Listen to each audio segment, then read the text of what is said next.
Fortune's Progeny, The Ascent. Episode 7. The Blueprint and the Roommate Protocol. Maya's drafting table had been transformed. Spread across it, held down by coffee mugs, was a detailed city map, neighborhoods circled in red and blue marker. She stood over it with the focused intensity she brought to her architectural commissions, and Trent felt a surge of gratitude for her willingness to treat his crisis as a design problem. Okay, financial commando. She said, her tone all business. The mission is to contain housing costs. We have 3 parameters. 1, your max rent cannot exceed your current outflow. 2, reasonable commute to your job. 3, not a total dungeon. She pointed to a blue-circled area known as the North Gate Corridor, a neighborhood of older, no-frills apartment complexes from the 1970s. Rents are 20% lower there. The trade-off is a 35-minute bus and train commute instead of 20. The buildings are solidly utilitarian. Nothing pretty, but nothing falling down. Her finger moved to a series of red-circled dots clustered near the university. Option B is the graduate student special. Private rooms in shared houses. You could match your current rent, maybe even save a little. You'd have a 15-minute bike ride to work. The trade-off is you'd be living with strangers in their 20s, and the houses tend to be vibrant, which is a polite word for chaotic. Trent felt a visceral resistance to both. Northgate felt like a step backward, a surrender of the hard-won independence of his studio. A shared house with strangers at 28 chafed against the quiet, controlled life he'd built. Frustration creeping into his voice, he said, "There has to be a third option." Maya leaned back, her expression pragmatic. There is. It's called increase your budget, which violates parameter 1. The math doesn't lie, Trent. You're in the intense phase, right? That means running, not standing in a field wishing for a nicer barn. She was right. The system demanded temporary sacrifice for long-term gain. This was the sacrifice he had to make. He spent the weekend on viewings. The Northgate apartment was clean but dim, with thin carpets that muffled the constant hum of the nearby freeway. It was tolerable, but it felt like an extended stay in a waiting room. The shared house was the opposite, vibrant to the point of chaos. The kitchen covered in sticky notes about cleaning rotations and a shared calendar tracking whose turn it was to buy toilet paper.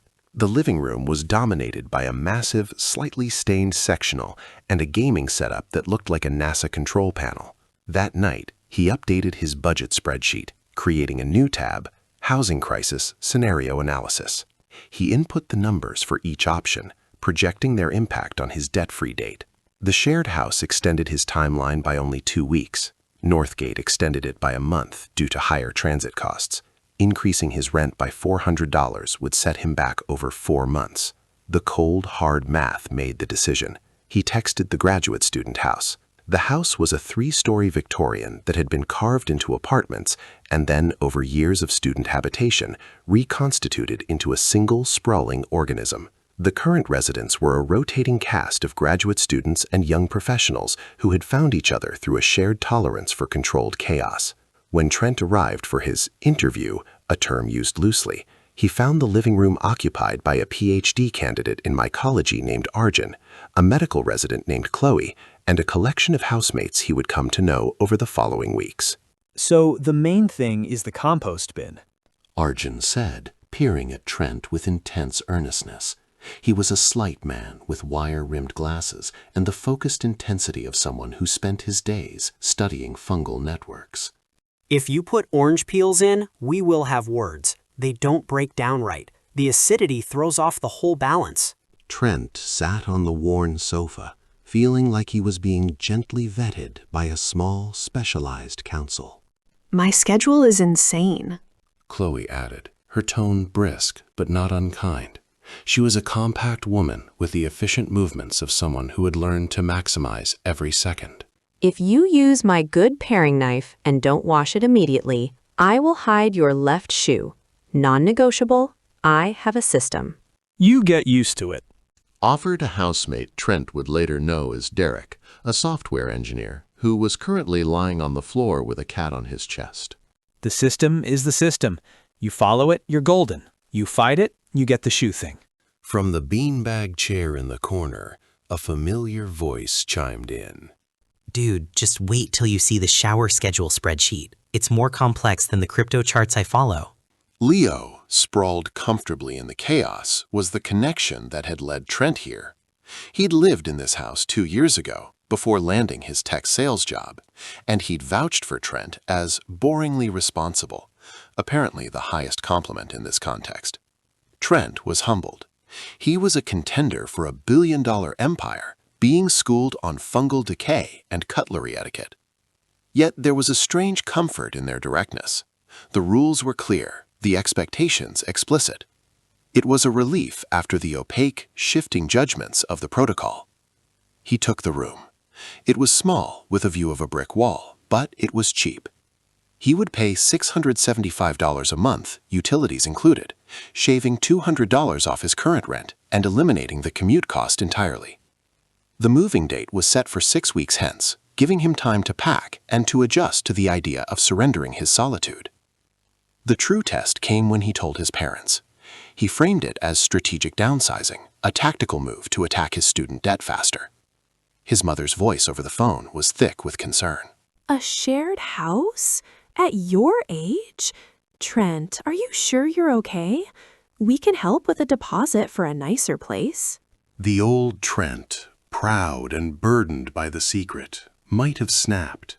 But the new Trent, the one logging psychological capital and learning to see love beneath worry, heard her fear for what it was.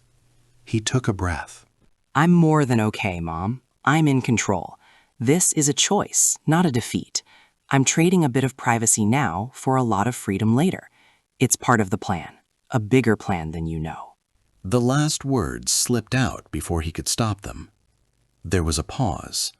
She asked, her voice shifting from concern to something sharper. What plan? Professional mentorship, he said quickly, retreating to the cover story. It's intense, it requires focus, and this move is part of it. I'm fine, I promise. The silence on the line was different. It was respect, or perhaps resignation. She said finally, All right, but you come for Sunday dinner. We need to see you. Later that night, in his soon-to-be-abandoned studio, Trent opened his stewardship log and wrote a new entry. He titled it, Chosen Housing. Took the mathematically optimal path, not the ego-comfortable one. The cost, privacy, a longer shower schedule, and the loss of the illusion that I am someone who lives alone. The gain? Preserves $665 per month avalanche, accelerates debt freedom by approximately 4 months versus renting solo.